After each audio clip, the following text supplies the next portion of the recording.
Welcome to this Raisina Dialogues from Facebook session. I'm Tanvi Madan, Director of the India Project and Fellow in Foreign Policy at the Brookings Institution in Washington, D.C. We're here to discuss a topic, soft power, hard choices, influence and ideas in the Asian century. And there's a lot involved there, and I've got two excellent panelists with whom to discuss that with.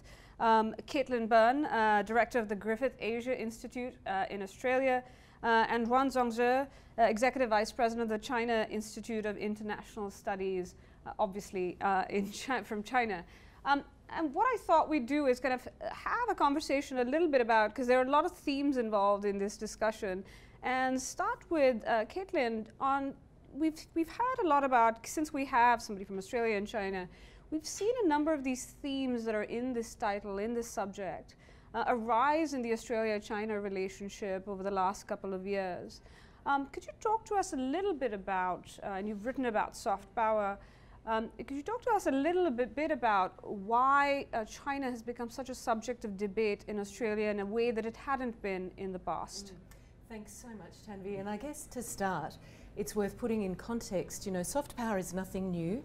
But it does have a certain appeal in the Asia Pacific, particularly in the last decade. Soft power being your ability to get others to want what you want, and really turning on ideational aspects of the state, values, cultures, policies, institutions. Tends to be fairly overt. States use public diplomacy increasingly to mobilize soft power. And China has been a leader in this space and leverage soft power very effectively.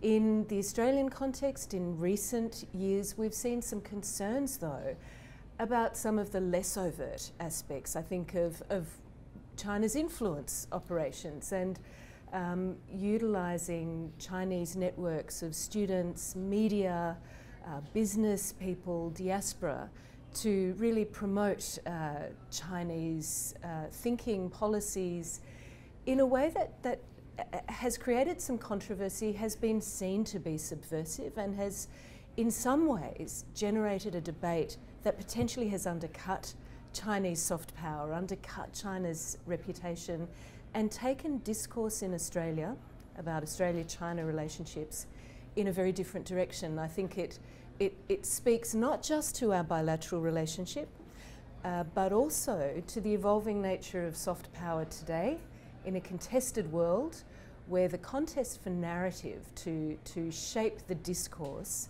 of our regional order is you know, increasingly intense. So we've seen this bubble up in the Australia-China relationship. I don't think it's isolated to the Australia-China relationship. Soft power has taken an increasingly strategic turn, I would say, in the Indo-Pacific, and all states are really engaging in different ways in that space. It also highlights that shift between overt soft power and potentially some of the more subversive elements of influence operations.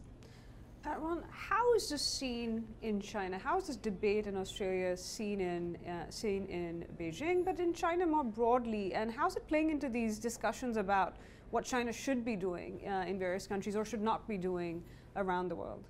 Right, two things. Thank you very much for having me here. It's my great pleasure.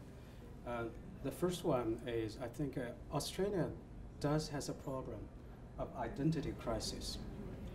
Historically, culturally, it belongs to the West, but geographically, it belongs to East, and quite close to Asia Pacific. So Australia itself is very much struggling for this identity.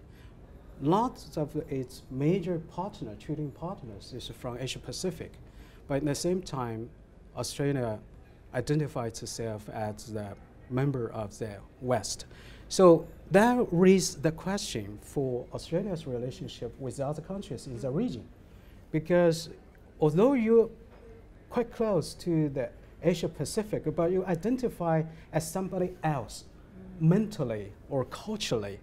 So this creates a lot of issues. Then second question about the soft power. I think now the debate is go beyond this soft power. And of course, there are a lot of narrative about this soft power. However, in the same time, there's a double standard out here. for example, when Australia and other Western countries, they spread, try to this people-to-people exchange, students, educational exchange, that they, oh, this is soft power.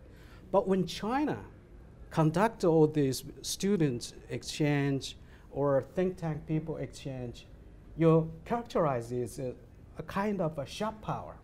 So this is a problem. Sharp power means it implies Chinese government might take advantage of those students to collect the so-called some information. This is a problem very recently in Australia.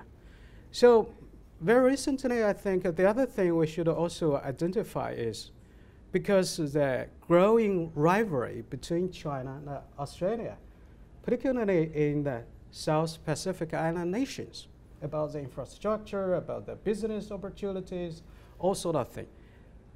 In my views, Canberra may identify China's business involvement here as a kind of zero-sum. As a matter of fact, I think we can do it together to share the benefits, because the South Pacific nations that desperately needs the outside help. And for years, Australia was there and many other countries there, and China was not. China is a latecomer, newcomer to them. They very much welcome China's involvement. However, it has been viewed as a kind of a source of concern. So there are some kind of a source of debate also in China. So I want to ask you about both, since we're talking about choices, does Australia have to choose between being of the West and the East, or is it a big enough country that it can be both? But also this question that you raise, which is, do people in Australia think that what China is doing is the same as what other countries have done, or is there a distinction between, is it seen as more sharp power, and why is it seen differently if it is seen as differently from what other countries have done in the past? Yeah, good point. So on the identity crisis issue, look, I think decades ago that was a real issue in Australia's thinking and narrative about itself. I think we've moved past that. Australia is one of the most multicultural countries in the world and really turns on this idea of being a successfully diverse, multicultural nation. It's not always an easy road, and I certainly wouldn't want to suggest that. But I think that identity crisis has been surpassed, and there's always a process of reconciling geography, history, culture. But in today's world, Australia has really become quite diverse and successfully so. In terms of the soft power, I think China and Australia both use these soft power assets, international education, cultural exchange, and we do that very successfully. The recent issues that have been revealed in Australia turn much more on this subversive element of influence operations, where they involve payments, coercion. Now, I'm not suggesting that's the full sum of what's been happening. It's happened in a couple of instances. They've been revealed through various investigative processes. They've been brought to light through intelligence statements of Australian agencies. And I think there's a very different perspective. It is the sharp edge of soft power that is slightly different. Can I jump on this? You just mentioned some of the cases.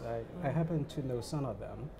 As a matter of fact, it turns out to be the infighting of different political parties inside Australia, for example. So, but can I ask you on that though, because one of the issues that has come up is you're mentioning kind of what needs to change in Australia.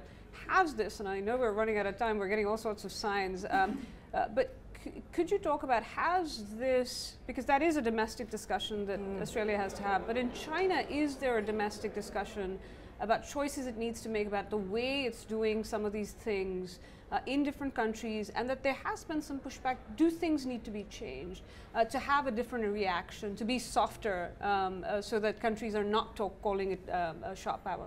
Well, yes, China can do better. China is not perfect at all.